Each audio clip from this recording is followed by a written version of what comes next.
She's a cousin too. Kama is my mom's sister's daughter, and her mom unfortunately passed away 2018 too. So basically, my mom raised her. But this year she Somali ba u noqotay familka aabaheeda la joogtay. So we don't actually know 100% waxa ku dhacay. We are trying to understand the whole situation too.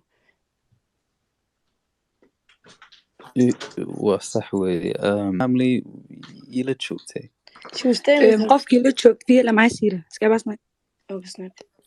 qofkii la joog first kama markii eeday Soomaaliya waxay eeday Garowe waxa degan aabaheed Garowe markii eeday waxay eeday magaalo kale oo Cawda ani ayeeday soo booqnasay ma fahanteen after that waxay eeday guriga eedadeed oo ka aragteen maxalada Instagram-ka laga sheekeynayo her dad side eedadeed gurigaas bay eeday gurigaas markay joogtana subxaanallah waxa ku dhacay kama way heshay tuberculosis markay heshay kama way jirneed markii jirneed aniga walaha hadashay laakiin markii hooyo la hadlaysay hooyo si fiican maxalada markii kama telefoonka ka qaboweysay bi hooyo maxalada telefoonka eedada laga soo wacay ma fahanteen Hello. yeah we can hear you Go ahead. Let's go ahead. Yeah. okay wax ku dhacsan ma garanaysan Yeah. waxay la qaban weydeen ma ogaadeen sababta wax ku dhacsanaa والله هي snack.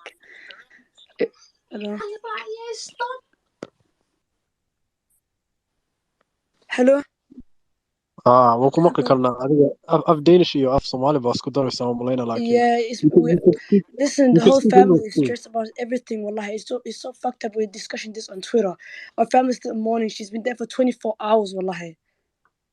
fiiri Can I chime in here real quick? Wahir Barabainandaho. Kama is a influencer. She's a social media personality, okay? She's on TikTok, she's on Twitter.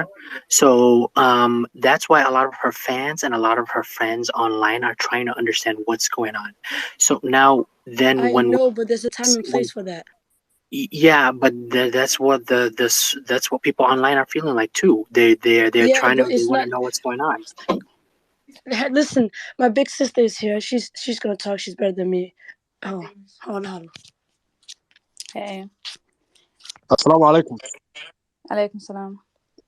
Really, and we're just trying to figure out the story, waxa dhacay gabadhan. We heard a lot of stories, qol baa lagu xiray and tuberculosis behaysay, like waxyaabo badan baa maqalnay.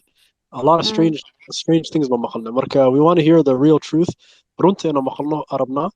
And because the family GoFundMe bala soo maaragtay they put a GoFundMe out there you can't expect dad lacag lagu siiyo and we don't know the truth like if there's something strange that went on we need to know ma fahamtay marka please tell us waxa dhacay and the full story no shake please. As honestly, overall, I understand the concern of people, like the sudden fundraising thing and people not knowing what's going on. It was a day-to-day kind of like event or whatever. I get that part, and I don't mind people being curious and really wanting answers and stuff like that. The only thing that kind of bothers me is that I don't like this whole thing to be turned into a fucking case or like a conversation that everyone has their right to kind of like state their opinion.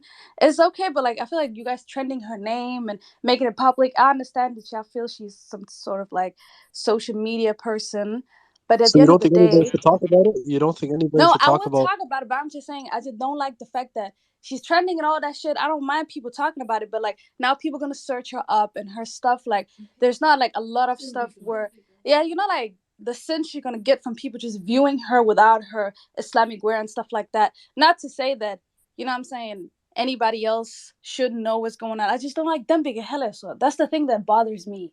But if people really wanted to know what's going on, honestly, we didn't have contact with her. She moved to Somalia.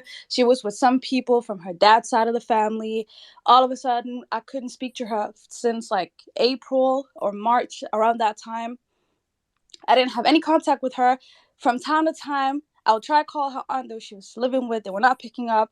And then when she got really, really sick, we were finally able to get in contact with her. And like these people keep telling my mom like, oh, she's sick, she got this and that, and like she's not eating, she's getting skinnier and all that type of shit. And at the end of the day, my mom and our family was trying to like help her, like sending her medicine and stuff like that. But clearly it's hard for me to get in contact with her when she's like, they took her phone, they took everything that belongs to her and whatever. So Why? at the end Why of did they the, take I a don't phone? know What why are they did that. It's not for me, like what they told my parents and like the elder people in the family or whatever. They were like, it's good for her to basically be isolated from people they felt like was bad influence in her, whatever. They were trying to like kind of like punish her in a sense and trying to change her ways of being how she would be outside of the Somali markay joogta, you know, like culture difference, like in front and stuff like that. I think they were against that, and that's why they were like trying to like cut off any contact with anybody, and they even cut the contact with us. So after that, it was kind of like minimal contact. Nobody was really allowed to call her. Her aunt was choosing and picking who she would let her talk to who and stuff like that, and there was always people around. So no matter how much I was trying to get information, I couldn't even figure out like what was really going on until like people started visiting her a little bit, and then they realized like she was kind of like showing symptoms of her getting sicker and weaker, and like she was looking like she went through some sort of like abuse or whatever. But I personally am not 100% sure what happened in that house, to be honest. Okay, this is so you knew she was getting sicker. There was signs of abuse. waxyaabo sidaas ah, Yeah. and at no point did you think maybe we should do something about it, or Whoa. you never? I mean, I don't know how much you want me to take. Like, I don't know what you expect me to do at the end of the day. I live on the other side of the world. I live all the way in fucking like Europe. I have minimum amount of family members that lived at the same. And at the end of the day, her dad is the one who's, you know what I'm saying, taking the control from anybody who wanted to get involved, anyways. So what do you want me to do? Honestly, I'm just as devastated and frustrated and like rent. You know what I'm saying? Like I feel like you're putting this kind of like on me and like my family and all that shit. Even though I don't know, man. Yeah, Shit just they pissing me were off. Twitter That's the Twitter thing. ما لها هذا الشيء, so they take down her account. Yeah, I talked to the team. I text them and like I had some couple like emails, whatever. But like it's taking forever, and they're still verifying shit and all that type of shit. So it's taking more and more time out of even getting any answers, to be honest. Really, no, Yo, no yo, one's blaming you, but listen, we're just trying to understand, you listen, know? guys. No, I I'm don't so know. sorry for your Now loss, I get Abaya. that, but like I don't know, it just irritates me that I have to not only witness and be in this situation, accept this and come to reality with it, that I have to like see group chats and threats and people talking about shit that they probably didn't know. And I feel more angered that I'm the one who has to bear witness people's opinions and people talking smack, people just sitting here making conspiracy theories. It's a fucking human being. You guys are talking about her like she's a topic. This is not a movement. This is not a person who doesn't have a say so opinions. She's a person. And it irritates me that, yeah, pick her apart and whatever fucking happened, like, it's a case. This is not CSA or whatever the fuck people be watching. Like, that pisses me off. That gets me enraged. So, yeah, I don't know. Yeah, no,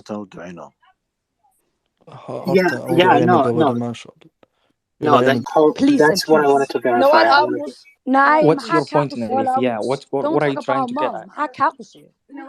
Nawal kawadadne boxra. Hal wax ma weydiin karaa verification iyo verification ka hadlashin wallahi mani fahmi karo. Been maxaa loo sheegay walaasheed baad dhimatay, please respect her. Why would I lie? I don't understand, why would I lie? Listen, let me just say something, right? ونكرم على تنافق لكن لحظة hadalkaagan maqlay. What Lihla said is absolutely true now. Inanta way dhintay, let's respect the dead. Loo duceeyo inanta. And really and truly, this is a family business. Moogtay. It's not for anyone to pick her bones, maataqaana. Or maataqaana inta laga hadlo khalad way. So I don't understand why we're even asking questions in the first place. You know what I mean? They're just a regular family in the morning. For everyone in the space, you'd understand. It's just a mourning process. But if the family's grieving, I don't understand why people even want to ask questions in the first place. Like in Sahra, Sahra obviously she's part of the family. هذا الشو, and let's just leave it at that. Go ahead, Sahra. والله. السلام عليكم. أنا وذا السلام هذين كودن. عليكم السلام ورحمة الله وبركاته. Listen, come on, وحي كدمتي أنا كواي, okay? I don't even know سأو حدله.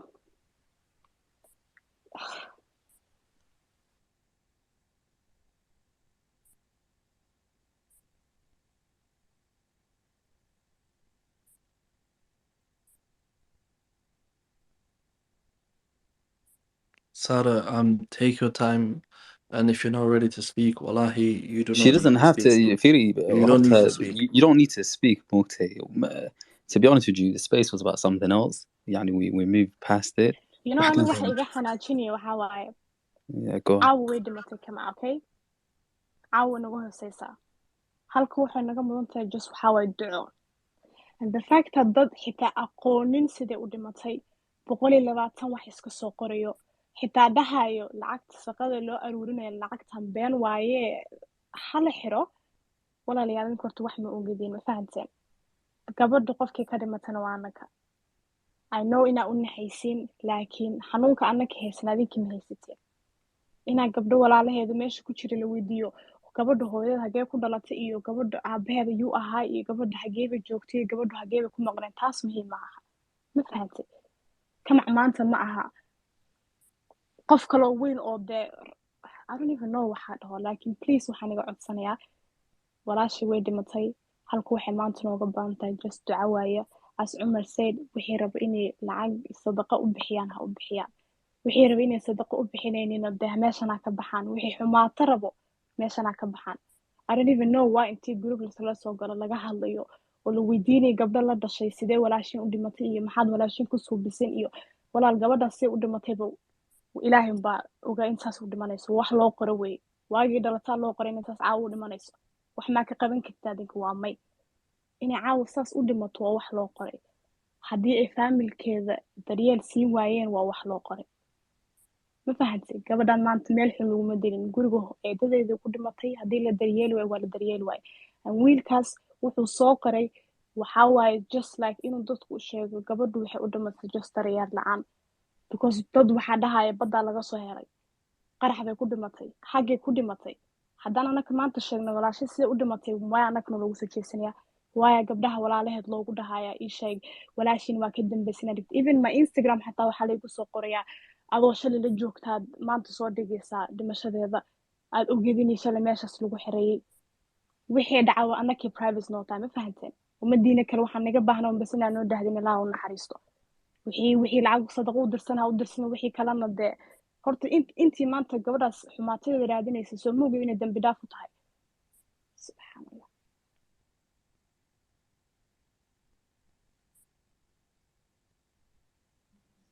dadka bartaa bal ku dhameynaya meesha ka kala yaaco